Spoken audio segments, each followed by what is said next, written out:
fonctionne. Oui, je pense que c'est bon.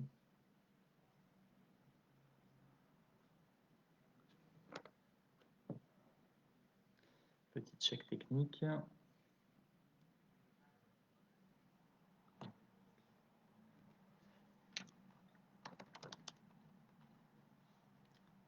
priori, déjà, des gens qui regardent, c'est bon.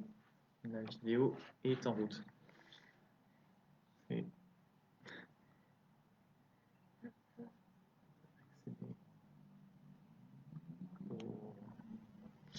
On est en train de configurer encore le Voilà. Facebook Live. Voilà. Bonjour à toutes et à tous. Donc on a décidé de réitérer cette proposition de Facebook Live puisque qui est un peu liée à la situation du confinement, ce qu'on avait lancé pendant le premier confinement et suivi un petit peu entre les deux périodes pour répondre à vos questions en direct sur la situation des agents publics, fonctionnaires et contractuels pendant cette période délicate liée à la pandémie et notamment la période de ce second confinement qui est un petit peu différente de la première en termes de droits et obligations accordés aux agents publics. Euh, Première chose qu'on voulait vous dire, donc n'hésitez pas naturellement à me poser comme sur les anciennes versions du Facebook Live. L'objectif c'est qu'on répond en tant que faire se peut à vos questions en direct, donc vous n'hésitez pas à poser vos questions dans le cadre du live et on y répondra en essayant de suivre un ordre de priorité et on va également, comme à l'habitude, répondre à diverses questions qui nous ont déjà été soumises par mail dans le cadre de la préparation de ce Facebook Live. La première chose qui est à retenir sur ce nouveau confinement et cette deuxième période d'état d'urgence sanitaire, c'est que tout l'arsenal juridique qui avait été mis en place lors de la première période n'est pas automatiquement reconduit. C'est le constat qu'on a pu faire. Une grande partie même des dispositions qui avaient été prises au printemps ont pris fin de fait avec la fin de l'état d'urgence sanitaire au mois de juillet dernier, pour certains jusqu'en août. À partir de cette période-là, la plupart des textes qui étaient en vigueur et des dispositifs qui avaient été mis en place ont cessé d'exister. Et donc, on est dans l'attente depuis quelques semaines que le gouvernement et les différentes directions ministérielles précisent et remettent en vigueur certains des dispositifs. Ça a été le cas, on va le voir, avec la question des personnes vulnérables, ça a été le cas avec le télétravail. Voilà, un certain nombre de mesures qui ont été réinstaurées en priorité, mais on est encore dans l'attente d'autres dispositifs et on essaiera de faire le tour sur tous ces éléments-là. Alors, premier petit point, avant de passer à la question de la situation des congés, pas des congés, pardon, des ASA et du télétravail, enfin la façon dont ça a été mis en place pour ce second confinement. On voulait faire un point parce que c'est une question qui revient très souvent et qui nous est encore posée aujourd'hui sur la situation des personnes vulnérables à l'issue du premier confinement. Donc, vous le saviez, les personnes vulnérables dans le cadre du premier confinement et surtout à la suite du décret du 5 mai 2020 qui a été transposé par analogie pour la fonction publique de l'État et la fonction publique territoriale, l'objectif, enfin la règle qui était posée pour les personnes vulnérables par ces notes-ci, c'était le placement systématique en télétravail et en cas d'impossibilité de télétravail en ASA. Pour une raison qu'on ignore, beaucoup d'administrations, et notamment d'administrations territoriales, ont décidé à la fin de l'état d'urgence, donc le 11 juillet, le 10 juillet, fin de l'état d'urgence le 10 juillet, et donc à partir du 11 juillet, ont décidé de mettre fin à ces ASA pour les agents vulnérables. On tenait à rappeler qu'il ne s'est rien passé juridiquement le 10 juillet 2020 s'agissant de la situation des agents publics ou des personnes vulnérables. Le décret applicable aux salariés de droit privé n'a pas été modifié et ne prenait pas fin le 10 juillet 2020. Et les notes mises en place par la DGAFP et la DGCL n'ont pas été modifiés et ne prenaient pas fin le 10 juillet 2020. Donc les agents qui ont subi des placements en congé maladie ordinaire à partir du 10 juillet 2020, en lieu et place des anciennes autorisations spéciales d'absence, sont fondés, à notre sens, à demander la régularisation de leur situation à leur administration, puisque, comme vous le savez, le placement en congé maladie ordinaire, depuis cette période, entraîne une perte de droits assez importante. On a connaissance d'agents qui, du fait de l'impossibilité de reprendre et du fait d'avoir été placés en congé maladie ordinaire depuis le 10 juillet, en fait, sont passés en demi-traitement et ont perdu donc le fameux droit aux 90 jours, ce qui pose énormément de difficultés. Donc on le réaffirme, il n'y avait pas possibilité de modifier la situation des agents publics vulnérables le 10 juillet 2020. Maintenant, des modifications qui ont été prises pour la période plus récente. Oui, pour rester sur la thématique des personnes vulnérables et des autorisations spéciales d'absence, le régime des personnes vulnérables a quelque peu changé entre la première période d'état d'urgence et cette seconde période d'état d'urgence. On va le voir. Alors, dans un premier temps, juste pour revenir un petit peu sur ce qu'est le régime de personnes vulnérables, pour les agents publics, alors c'était valable aussi pour les salariés du privé, mais en l'occurrence pour les agents du secteur public, lorsque vous étiez atteint de certaines pathologies, il y en avait 11 qui avaient été déterminées par le Haut Conseil de la santé publique au mois de mai dernier. Lorsque vous rentriez dans l'une de ces pathologies, vous pouviez, sous réserve d'un certificat de votre médecin traitant, être considéré comme une personne vulnérable. Cela impliquait deux choses. La première, c'était que vous deviez être éloigné de votre poste de travail, donc soit par la mise en place du télétravail, soit par un placement en autorisation spéciale d'absence, donc en ASA. L'idée était que ces personnes-là devaient à tout prix être confinées en priorité compte tenu de leur haute propension à développer des formes graves du Covid-19. Entre la première période d'état d'urgence et cette seconde période d'état d'urgence, durant l'été, le gouvernement a décidé de réduire par un décret la liste des 11 pathologies pouvant ouvrir à ce régime de personnes vulnérables à seulement 4 pathologies. Cette liste a été attaquée par diverses associations devant le Conseil d'État en référé qui a suspendu ces dispositions du décret en estimant qu'il n'y avait pas en soi de justification médicale ou scientifique à au changement de cette liste et notamment que le gouvernement ne justifiait pas par la production notamment d'un rapport du Haut Conseil de la santé publique de cette modification. Le gouvernement a donc dû revoir sa copie et rétablir la liste des 11 et quelques pathologies qui pouvaient vous ouvrir droit au statut de personne vulnérable. Toutefois, ne s'arrêtant pas là, le gouvernement a décidé, ne pouvant pas agir sur le nombre de personnes pouvant être considérées comme vulnérables, d'agir sur le régime qui allait être celui de ces personnes. Donc dans la première période d'état d'urgence, je vous expliquais que les personnes vulnérables devaient absolument télétravailler et en cas d'impossibilité être placées en autorisation spéciale d'absence. Aujourd'hui, les choses sont un petit peu différentes puisque en cas d'impossibilité de télétravail, il est désormais demandé à l'employeur public de rechercher à aménager le poste de l'agent. L'aménager, alors en aménageant notamment ses horaires de travail, en veillant à ce qu'il soit éventuellement seul dans un bureau, le plus isolé possible, en veillant à ce que ces déplacements se fassent au contact du minimum de personnes, que ce soit des usagers ou des collègues, en veillant également à ce qu'ils bénéficient des matériels de protection nécessaires tels que des masques chirurgicaux, à ce que les bureaux soient régulièrement lavés, désinfectés au cours de la journée. Voilà, tout un arsenal de mesures que l'employeur peut mettre en place jusqu'à ce qu'il estime qu'il ait suffisamment mis en place les moyens pour protéger la santé de son agent.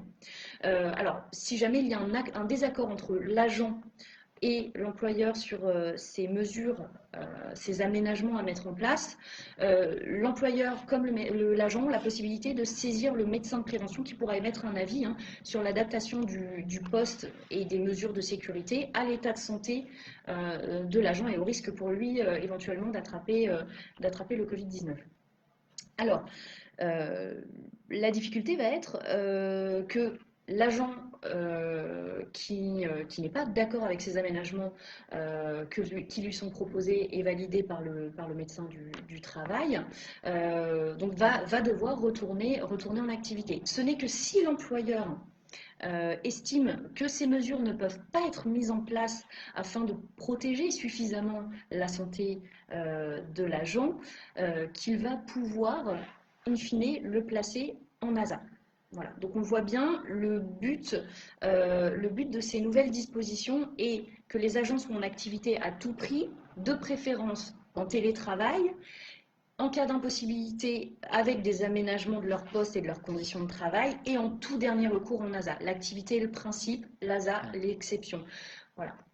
Et d'ailleurs, en pratique, on a constaté par plusieurs retours que malheureusement, dans de très nombreuses administrations, alors essentiellement bien sûr à l'État et à la territoriale, puisque la fonction publique hospitalière n'est pas trop concernée de fait par cette situation, puisque le travail est essentiellement en présentiel vu les difficultés de travail qu'il y a en ce moment dans les établissements publics de santé. On a constaté quand même que beaucoup d'administrations ne mettaient pas en place le télétravail, notamment pour des missions qui peuvent totalement être télétravaillées, des missions notamment de cadres ou d'exécutants administratifs qui peuvent tout à fait exercer les missions en télétravail. Sur ce point, justement, il y a eu une petite différence, enfin une grande différence, qui a été annoncée par la Direction générale des collectivités locales, donc spécifiquement pour la fonction publique territoriale, différence qui n'est pas envisagée pour la fonction publique de l'État, Alors, je ne me trompe pas. Effectivement, c'est-à-dire que contrairement au décret sur les personnes vulnérables et les mesures à mettre en place pour la protection de leur santé et à la circulaire qui a été prise par la DGAFP pour la fonction publique de l'État, la DGCL, dans une note d'information du 12 novembre dernier, a pris une mesure pour le moins originale puisqu'elle a estimé qu'avant le placement en ASA, l'administration, la collectivité, pouvait éventuellement chercher à réaffecter temporairement l'agent sur un autre emploi du même grade. Alors, ça pose de nombreuses difficultés juridiques et pratiques. La première, c'est encore faut-il que la collectivité ait des postes disponibles. Encore faut-il de préférence que ce poste soit en télétravail, sinon on voit mal l'intérêt de déplacer l'agent si c'est pour le déplacer sur un autre poste, lui aussi en présentiel, où il risquerait d'être exposé au virus. Par ailleurs, juridiquement, le statut de la fonction publique ne prévoit pas cette possibilité de réaffectation temporaire. La réaffectation peut avoir lieu dans certains cas bien précis. Le premier, ça peut être dans l'intérêt du service, c'est-à-dire lorsqu'on va par exemple avoir une réorganisation des services ou alors un désaccord, enfin une difficulté relationnelle assez conséquente entre plusieurs agents qui risquent d'entraver le bon fonctionnement du service, ou alors lorsque l'agent, de par son état de santé, se retrouve définitivement inapte à ses fonctions. Alors pas à tout poste dans la fonction publique, mais à ses fonctions. Dans ces cas-là, il peut être envisagé par l'employeur de le réaffecter définitivement à un autre emploi du même grade. Mais cette réaffectation ne peut pas être temporaire. Donc on ne peut pas considérer que l'inaptitude pourrait disparaître dans quelques semaines, quelques mois, comme c'est le cas pour le Covid-19, et que l'agent pourrait réintégrer son ancien poste. Donc pour nous, ça pose des difficultés à de nombreux niveaux. Il ne s'agirait pas justement par ce biais-là pour l'administration d'affecter un agent entre guillemets disponible sur le poste de quelqu'un qui est en autorisation spéciale d'absence, par exemple. Un agent public qui est en autorisation spéciale d'absence est encore affecté sur son emploi. Donc il n'est pas possible juridiquement de mettre quelqu'un d'autre temporairement sur ce poste-là. Ça n'existe pas. Malgré tout, la petite mention de la Direction générale des collectivités locales sur ce point ne change rien juridiquement à cet état de fait, ce n'est pas possible. Donc à la fois, on on invite les administrations à faire attention à la manière dont elles interprètent cette note, et puis aux agents à être vigilants sur la manière dont c'est fait. Alors, une autre petite question qui nous a été posée, alors sur tout à fait, enfin, pas sur tout à fait autre chose, sur la question du télétravail, qui est la question de savoir, donc il y a une collectivité territoriale qui envisage de mettre dans son règlement intérieur la mention, enfin une mention liée au fait que la menace d'une épidémie est une circonstance exceptionnelle qui permet d'imposer le télétravail aux salariés sans son accord, en visant le Code du travail. Alors cette mention n'est pas du tout prévue dans la fonction publique. Le Code du travail ne s'applique pas à la fonction publique. Enfin, très peu de dispositions du Code du travail s'appliquent à la fonction publique.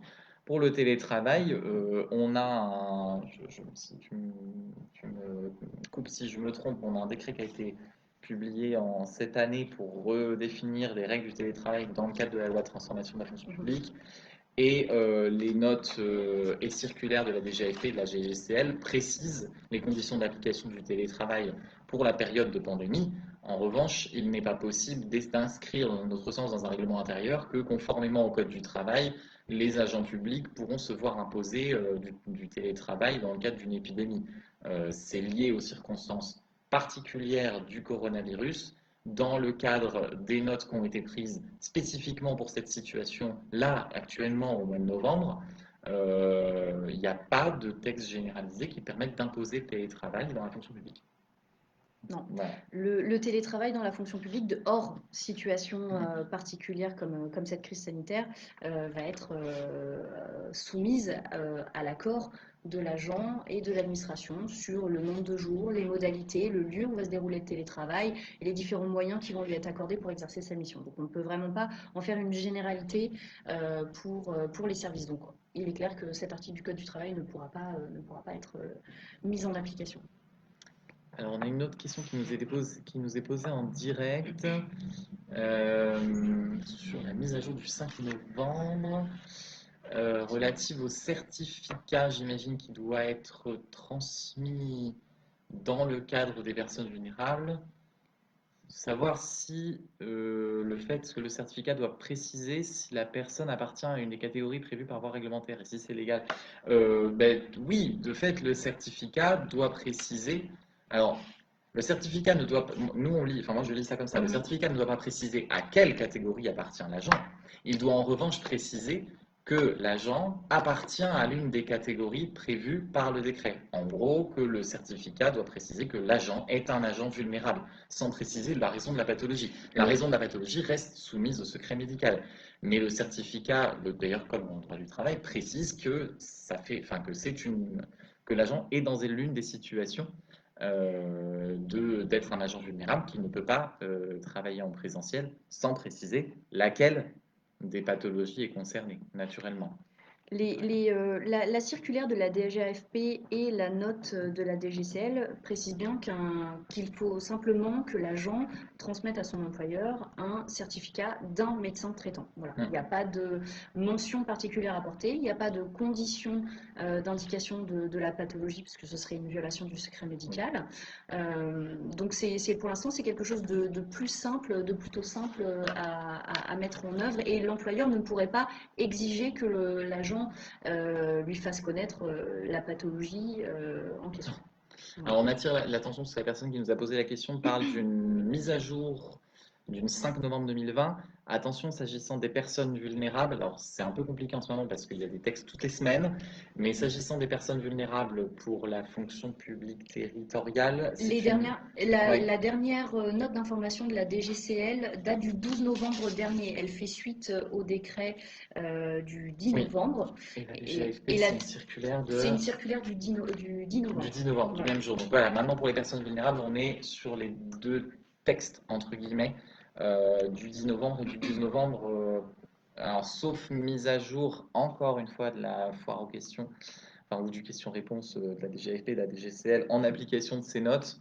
A priori, pour l'instant, c'est ça qui s'applique, donc ne pas tenir compte des mises à jour qui sont antérieures à la circulaire du 10 novembre et à la note d'information du 12 novembre. En tout cas, sur la question des personnes Oui, pour les vulnérables. personnes vulnérables.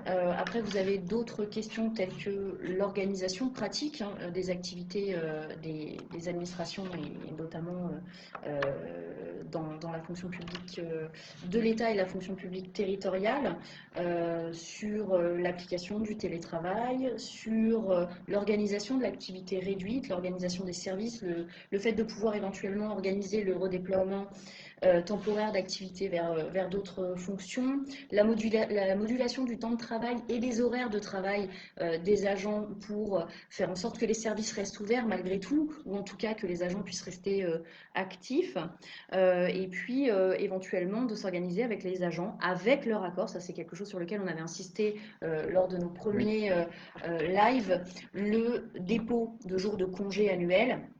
RTT ou de jours placés sur leur compte épargne-temps, bien entendu avec l'accord des agents, mais qui peut être aussi un moyen pour les services de s'organiser et de pallier éventuellement une baisse d'activité. Voilà. D'ailleurs, à ce titre, la question a pu être posée. Le système d'imposition de jours de congé et de RTT qui avait été mis en place fin avril, ou en avril 2020, sur une période spécifique d'ASA et de télétravail, n'est pas reconduit.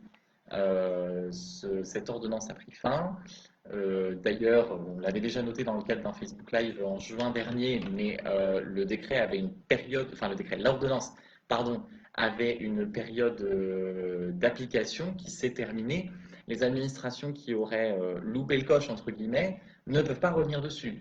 Voilà, les délais étaient très précis pour imposer les 10 jours. Il y avait un délai très très précis dans l'ordonnance jusqu'au terme duquel on pouvait imposer les jours de congé. Il est complètement expiré, donc pas de régularisation rétroactive sur ce point. Et a priori, de ce qu'on a pu lire et entendre du ministère de la fonction publique, il n'est pas prévu de reprendre ce système-là, ce qui est logique puisque on a tendance dans ce deuxième confinement à pousser les gens, enfin les agents publics à aller travailler de quelque manière que ce soit.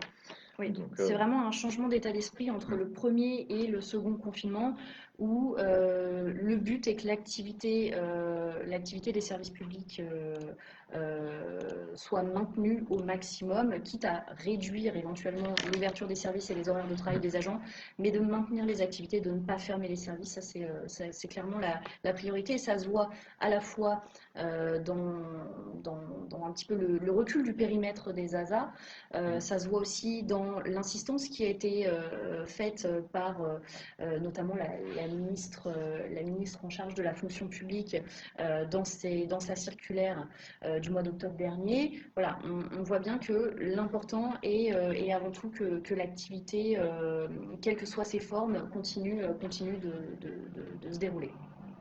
Une nouvelle question qui nous est posée à l'instant, s'agissant de la situation des personnes vivant avec les personnes vulnérables. Savoir si effectivement le télétravail s'applique ou pas. Alors oui, c'est une grosse différence avec le premier confinement, que ce soit d'ailleurs pour les salariés de droit privé ou pour les agents publics. La réponse est non. Le gouvernement n'a pas souhaité reconduire la protection spécifique des personnes vivant avec des personnes vulnérables.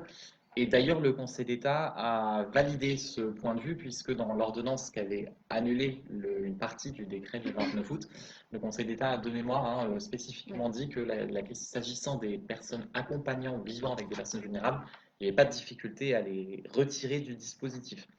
Cela dit, alors, on est un petit peu perdu parce qu'il y a eu beaucoup de modifications des textes. Il me semble que la DGCL, dans un de ses documents, avait envisagé la possibilité d'aménager les postes de travail des personnes vivant avec des personnes vulnérables. Mais c'est pas dans celui-là, c'est dans l'ancien. C'est dans un document de questions-réponses. Donc, Oui. déjà, on peut s'interroger sur la valeur juridique de ce document de questions-réponses, qui n'est pas un texte réglementaire ni une circulaire à proprement parler. Donc, la question se poserait réellement de savoir si c'est un document qui peut être appliqué et dont les agents pourraient éventuellement, ou les employeurs pourraient éventuellement se prévaloir pour leur donner une force obligatoire en cas de litige. Et surtout, ça n'est pas effectivement, il y a eu des mises à jour depuis, donc on peut s'interroger. Le dispositif n'a pas été repris à l'identique dans la fonction publique de l'État. dans la fonction publique hospitalière, je pense qu'on n'en parle même pas. Voilà, parce que pour l'instant, la DGOS est relativement muette sur les mesures à mettre en place dans le cadre de ce second état d'urgence et de cette deuxième période de confinement. Donc, pour l'instant, à notre connaissance, il n'y a pas de protection particulière qui doit être accordée aux personnes vivant avec des personnes reconnues comme vulnérables.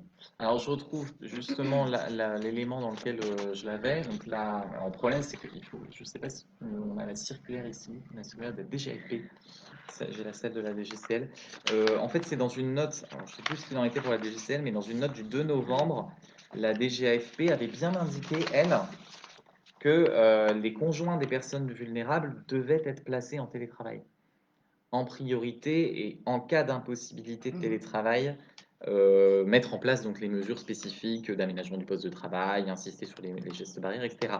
Mais pour la fonction publique de l'État, hein, la DGFP, c'est fonction publique de l'État, il avait bien été indiqué donc, dans cette note, ce question-réponse, pardon, du 2 novembre, que les conjoints des personnes vulnérables devaient être placés en télétravail. Le problème, c'est que cette note indiquait qu'elle serait modifiée par la circulaire. Et du coup, c'est ça que je suis en train de chercher. La circulaire.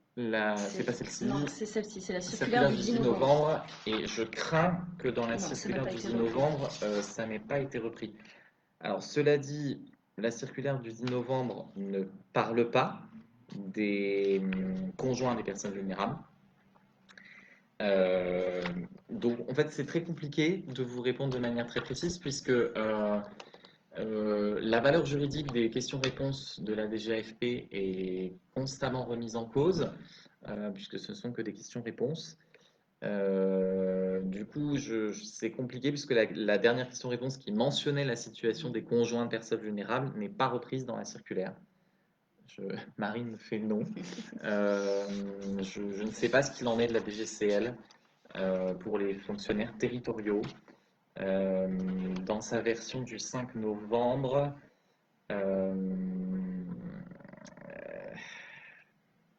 oui, dans la version du 5 novembre, c'était pareil, la DGCL indiquait également que le télétravail devait être privilégié. Mais à nouveau, c'est dans sa version du 5 novembre. Alors, dans la... C'est celle-ci, oui, c'est là. celle-ci. Dans Oui, tout à fait. J'ai sous les yeux donc, les questions-réponses de la DGCL dans sa version en vigueur au 5 novembre dernier. Et s'agissant des personnes proches de personnes reconnues comme vulnérables, la priorité reste quand même le maintien en activité, hein. L'ASA est totalement exclue pendant cette nouvelle période d'état d'urgence sanitaire et ce reconfinement. La priorité, c'est que ces personnes restent en activité. Lorsque les missions, ce qu'indique la DGCL, c'est que lorsque les missions peuvent être exécutées en télétravail, l'agent doit de préférence être placé en télétravail. Donc encore une fois, c'est à prendre avec des pincettes assez importantes. Dans la mesure où il n'y a pas, à notre sens, de vrai caractère obligatoire de ce placement. En fait, en pratique, soyons très clairs, on va déjà avoir du mal à faire appliquer pour l'ensemble des personnes elles-mêmes reconnues comme vulnérables les dispositions protectrices qui sont le placement en télétravail et peut-être le placement en ASA. Donc, on voit de manière encore plus, peut-être plus difficile ou plus entravée, le placement des proches de personnes reconnues comme vulnérables dans cette position de télétravail. Après, de manière générale et de bonne administration, on aura évidemment tendance à conseiller aux administrations, même si on a bien conscience qu'en pratique, ça demande des moyens et une organisation qui est conséquente, de placer le maximum d'agents dont les fonctions peuvent être exercées en télétravail dans cette position. Mais il est vrai que toutes les administrations ne jouent pas le jeu parce qu'elles ne le peuvent pas ou ne le souhaitent pas. On a les deux cas de figure, bien évidemment. Et la question qui va se poser, c'est dans l'impossibilité... Est-ce qu'on a une interruption de la vidéo? Non, a priori, on est toujours en débit, mais Ah, on a un petit souci vidéo. Ici. attends, ça coupe. Ah, Internet. On est désolé, on a une petite. Je vais l'indiquer sur.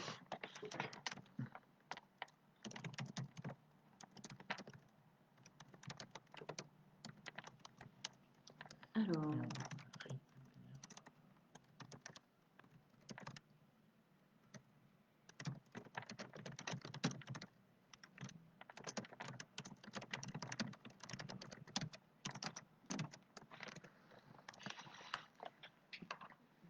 euh, Je ne sais pas si. bon, pour l'instant, ça a l'air de continuer de fonctionner.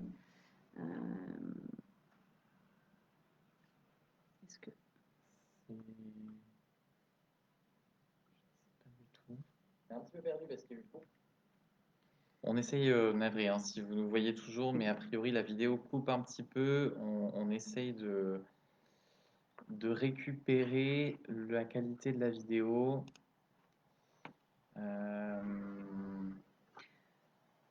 Bon, je sais pas si ça fonctionne.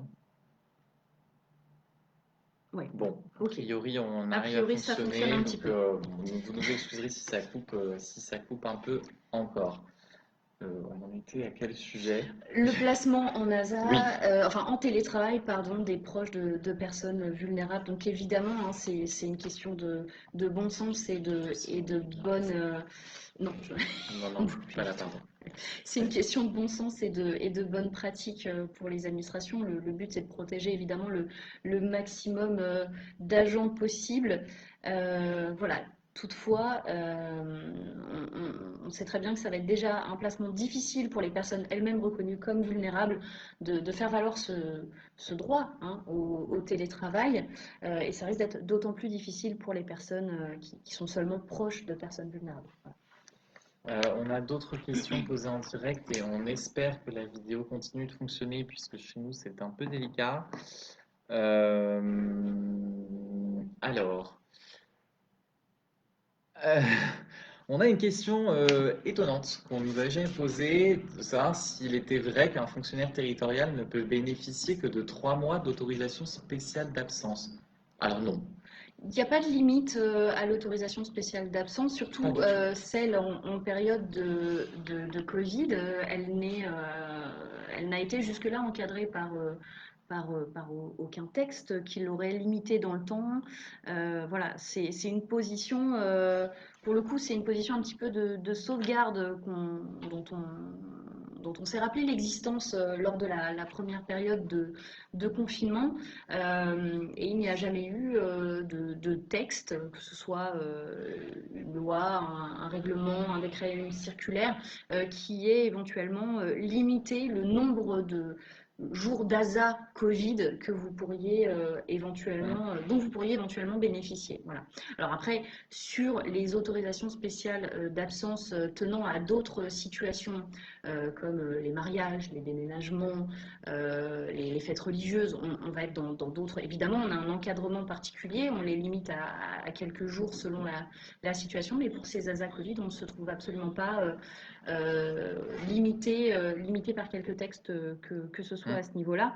Tant que la situation sanitaire, très clairement, exigera que certains agents soient placés en autorisation spéciale d'absence, je pense que ce placement sera possible, à condition, sauf si le gouvernement venait dans les prochaines semaines ou les prochains mois à l'interdire tout simplement.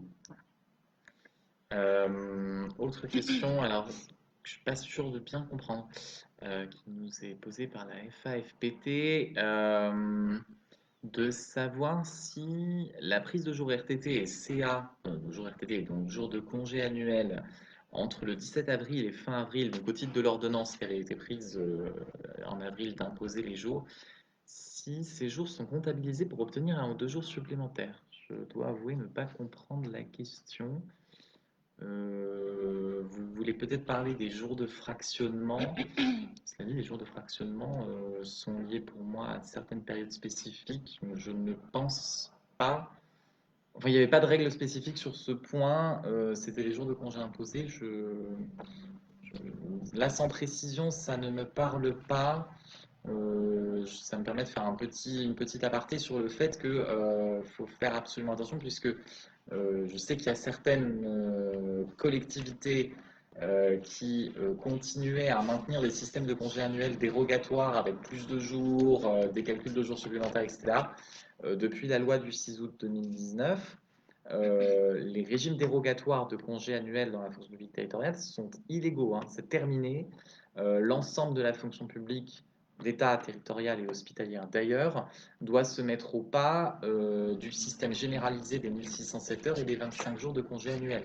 Donc, si jamais ça fait référence à l'une de ces dispositions, normalement, les collectivités concernées sont censées se mettre au pas. Il y avait un délai, je me demande si c'est pas 2021, mais qui va peut-être être repoussé à cause du confinement. Mais il y a beaucoup de collectivités qui sont déjà en cours de rénovation de leur temps de travail du fait de la loi du 6 août 2019. On va peut-être prendre une dernière petite question. Alors, sur du droit syndical qui nous a été posé, de savoir si on pouvait, comme dans le cadre, pardon, du premier confinement, tenir les instances représentatives du personnel, donc les commissions administratives paritaires, comités techniques, CHSCT, en visioconférence plutôt qu'en présentiel. Je ne sais pas si tu veux répondre à cette question ou si... Oui. Alors, comme pendant la première période de confinement, hein, le gouvernement et notamment la ministre de la fonction publique a recommandé de maintenir évidemment le dialogue social, très important en cette période, a demandé que les CHSCT notamment soient réunis directement après l'annonce du reconfinement pour se concerter avec les employeurs publics sur les mesures à mettre en place en interne pour préserver la santé des agents. Comme pendant la première période d'état d'urgence, demeure cette possibilité hein, que les réunions se fassent en dématérialisé, donc soit par téléphone, soit par des systèmes de visioconférence. Voilà, donc c'était un dispositif qui avait été mis en place, voilà, qui avait été mis en place pendant la première période d'état d'urgence et la ministre a appelé à la nécessité de le maintenir. Alors après, en soi, le texte, je pense qu'il y avait une question peut-être d'applicabilité. Un autre texte plus ancien qui permet, si on remonte en 2014, si je ne dis pas de bêtises, qui permettait d'organiser des instances dématérialisées, alors qui s'adressaient essentiellement, enfin, beaucoup de gens ont considéré qu'elles s'adressaient essentiellement aux conseils municipaux, à certains conseils d'administration d'autorités indépendantes. Mais l'ordonnance vise tous les organes délibérants et consultatifs des administrations publiques. Et notamment, le terme est relativement, enfin les termes sont relativement longs, enfin évasifs et puis du coup englobants. Que ce sont donc j'ai plus exactement les termes, mais toutes les instances amenées au sein de ces administrations à adopter ou des décisions ou des avis. Or, que ce soit une CAP, un comité technique ou un CHSCT, sont des instances au sein d'administrations publiques amenées à émettre des avis. Donc, à notre sens, voilà, c'est ça. Comme le disait Emilien, hein, la gestion dématérialisée des instances avait déjà été mise en place, notamment par des systèmes de vote électronique depuis une ordonnance et un décret de 2014, donc un décret 2014 1627 du 26 décembre 2014. Et pendant la période d'état d'urgence sanitaire du printemps, une ordonnance du 27 mars était venue se pencher sur effectivement la question du droit applicable au fonctionnement des établissements publics et des instances collégiales administratives pendant l'état d'urgence sanitaire, et donc avait renforcé et incité au renforcement de ces dispositifs. Donc le fait que l'instance se déroule de manière dématérialisée était à la décision du président de l'instance. Il pouvait décider soit de la tenir par téléphone, soit par conférence audiovisuelle, ou par tout autre procédé d'échange écrit. Donc il y avait quand même une certaine liberté qui était laissée. Il y avait même été évoqué la question de boîtes de dialogue électronique. Donc à condition évidemment de maintenir un certain nombre de conditions de légalité des délibérations, notamment parfois le secret du vote, le secret des échanges au sein de cette instance, et puis la tenue de procès-verbaux éventuellement validés par les organisations syndicales. Donc c'est un texte cette ordonnance n'a pas été spécifiquement reconduite. Elle prenait fin, son application prenait fin, il me semble au plus tard C'est 30 juin. Il me semble le 30 juin, oui, c'est ça.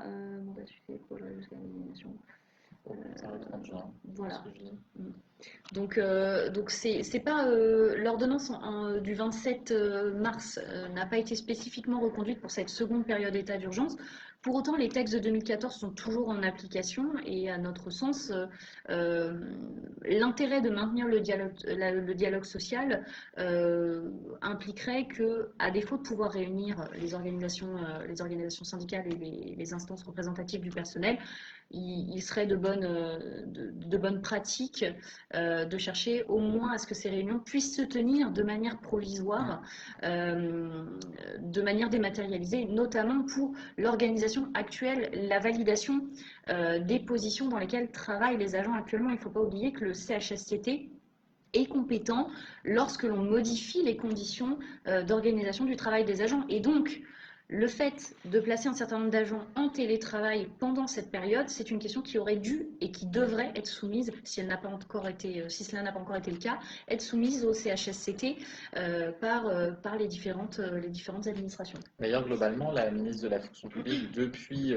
alors je ne sais pas si on peut donner une date au début de la deuxième vague, mais en tout cas, depuis les nouvelles mesures de protection relatives au travail qui ont commencé, enfin depuis la circulaire du 1er septembre, puis les éléments qui ont été pris ensuite essentiellement en octobre puis en novembre, la ministre de la fonction publique a quand même insisté sur le fait que les CHSCT notamment, mais les CHSCT devaient absolument être associés en amont de toutes les décisions prises pour l'organisation du travail dans le cadre de la période de Covid. Et donc il faut naturellement prendre en compte le fait que là, ce dont on vous a parlé en début de Facebook Live, tous les aménagements de postes envisagés pour les agents vulnérables, par exemple, ou pour les conjoints d'agents vulnérables, doivent, à notre sens, faire l'objet d'une saisine générale du CHSCT. C'est compliqué de le saisir à chaque fois qu'il y a un agent concerné, mais au moins de faire une saisine générale pour discuter avec les membres du CHSCT de comment concrètement on met en œuvre ces mesures de protection. Ne serait-ce que de déterminer avec le CHSCT le périmètre des postes et de débattre du périmètre des postes qui peuvent et qui ne peuvent pas être exercés en télétravail. Ça permettrait aussi pour les collectivités de s'assujettir à de futurs contentieux, puisque c'est quelque chose qui aurait été validé avec les instances représentatives du personnel. Donc on peut imaginer que ça pourrait être pertinent de définir le périmètre des postes concernés, les cas particuliers peut-être des agents qui se trouvent dans les situations les plus difficiles ou sur les postes sur lesquels on va éventuellement avoir des difficultés d'aménagement du télétravail ou d'aménagement tout court du poste. Voilà, c'est quelque chose sur lequel nous, on recommanderait aux collectivités et aux administrations de prendre les devants et de jouer la carte de la concertation afin de prévenir des contentieux futurs si des agents venaient à contester le fait qu'ils n'aient pas pu être placés en télétravail. Parce qu'on peut imaginer que dans le cadre d'un contentieux, le juge administratif vérifie la réalité de la possibilité ou pas, hein, étudie concrètement la fiche de poste et détermine si en pratique le poste aurait pu et donc aurait dû être exercé en télétravail pendant cette période d'état d'urgence. Je fais juste une petite recherche parce qu'on a une précision sur la question qui nous a été posée s'agissant des jours de congé qui avaient été pris euh, pendant la période d'obligation de dépôt de jours de congé via l'ordonnance du 15 avril. Donc c'est bien ça, hein, du coup vous nous posiez la question des jours de fractionnement, donc le jour supplémentaire au-delà d'une prise de 5 jours consécutifs de congé annuel et un deuxième jour supplémentaire au-delà de 8 jours consécutifs de CA. Euh, on ne s'est jamais posé la question. Je ne sais pas, ça paraîtrait étonnant. Ça paraîtrait étonnant parce que l'ordonnance était quand même relativement précise et assez cadrée sur le nombre maximum de jours de congé qui pouvaient être imposés, etc. Disons que ça paraît compliqué d'accorder un jour supplémentaire dans le cadre d'une imposition par ordonnance. C'est pas une pause volontaire de congé. Et en tout état de cause, alors je ne sais pas quelle est votre question directement, enfin en fait, quel est le cas directement dont vous avez été saisi, mais en tout état de cause, les décisions qui ont été prises en avril d'obligation de congé annuel sont maintenant définitives, hein, elles ne peuvent plus faire l'objet d'une contestation. Donc c'est malheureusement enfin, un peu tard pour se poser la question, mais c'est pas une question inintéressante, ça se discute. Globalement, vis-à-vis de cette situation, et si vous nous suivez sur les réseaux sociaux depuis le mois de mars, on l'indique très régulièrement, il y a un énorme flou juridique sur plein d'aspects, sur plein d'interstices des situations qui nous sont présentées. En fait, les notes d'information ou les textes pris dépeignent des situations relativement générales et on trouve la plupart du temps une situation concrète en les appliquant. Mais en réalité, il y a plein de toutes petites précisions et de toutes petites subtilités qui ne sont pas du tout prises en compte par ces textes, qui ont été pris dans l'urgence. Et alors l'ordonnance du 15 avril 2020 en est un exemple flagrant puisqu'on avait fait on vous y en renvoie à l'article qui avait été fait à l'époque sur cette question, montrait qu'il y avait une incohérence totale dans la rédaction de cette ordonnance sur plein de situations spécifiques. Et globalement, voilà, depuis mars, et c'est regrettable, mais il y a plein de micro-situations d'agents publics qui ne trouvent pas de réponse, et plein de micro-questions comme celle-ci qui ne trouvent pas de réponse dans les textes, enfin textes entre guillemets, hein, parce que la valeur d'une note d'information c'est toujours discutable, mais ne trouvent pas de réponse en fait. Et on ne sait pas si il y aura des saisines de juridiction administrative qui permettront notamment de régler la question. Après, sur cette question particulière de l'imposition des jours de congé et éventuellement de l'allocation d'un jour supplémentaire en cas de fractionnement, on peut quand même soulever le point suivant. L'esprit du texte était de clairement permettre à l'État de faire certaines économies sur le positionnement en ASA des agents publics à travers la récupération de ces jours de congé, RTT ou jours posés sur le CET éventuellement. Et donc, il ne serait pas dans l'esprit du texte de se servir éventuellement des dispositions de cette ordonnance pour réallouer de nouveaux jours de congé aux agents qui, pour beaucoup d'entre eux, vont déjà avoir du mal à les poser avant la fin de l'année. On est assez souvent en ce moment saisi de la question des agents de la fonction publique hospitalière qui vont avoir beaucoup de difficultés à poser l'ensemble de leur congé annuel d'ici la fin de l'année. Je pense qu'on a probablement la même difficulté dans la fonction, dans certains pans de la fonction publique territoriale. Et donc, je pense qu'il serait plutôt contraire à l'esprit du texte de s'en servir pour éventuellement solliciter le bénéfice d'un jour de congé supplémentaire. Après, encore une fois, à voir si la question a été soumise au juge administratif ou le sera prochainement et quelle sera éventuellement sa réponse, parce que je ne pense pas que le gouvernement ou le législateur ait l'intention pour l'instant d'être plus précis sur la question. Non, malheureusement. Dernière peut-être petite question, puis, parce on a fait une bonne petite heure de Facebook Live aujourd'hui, il y a quand même pas mal de questions, donc je vous en remercie. Dernière question, alors, relativement simple, même si je sais que la réponse ne va pas plaire. On nous demande si le délai de carence s'applique, alors pour un agent territorial, mais je vais l'amener pour tout agent public en réalité, puisque la situation est identique, qui a été déclaré positif au Covid et donc placé en congé maladie ordinaire. Malheureusement, oui. Le délai de carence, le gouvernement, alors ça fait bondir les syndicats et il y a eu beaucoup de débats là-dessus, mais la ministre de la fonction publique, Amélie de Montchalin, a décidé de maintenir le délai de carence pour les agents placés en congé maladie ordinaire atteints du Covid. Et il n'y a pas eu de modification sur ce point. La partie, d'ailleurs c'est très rigolo, parce que enfin rigolo, désespérant peut-être, mais la partie relative à la gestion des agents publics positifs au Covid dans les notes d'information de la DGCL et de la DGFP font 3 lignes. C'est-à-dire que les ministères indiquent que les agents positifs au Covid sont placés en arrêt maladie dans les conditions de droit commun. Il n'y a pas de spécificité pour les agents qui sont atteints du Covid. En tout cas, dans cette deuxième vague, on peut le regretter, mais c'est comme ça. Je pense qu'il n'y a pas d'autres questions, je n'en vois plus. C'était un Facebook Live assez fourni. N'hésitez pas à consulter régulièrement le blog du cabinet officieux. On essaye autant que faire se peut de mettre à jour les différents textes qui sont pris en matière de fonction publique, même si a priori pour ce deuxième confinement il y en aura moins. Ça a été un peu le florilège depuis octobre, mais là ça peut peut-être se calmer. Enfin, on dit ça le dernier il y a 6 jours. Mais bon, on va espérer qu'il n'y en ait pas d'autres.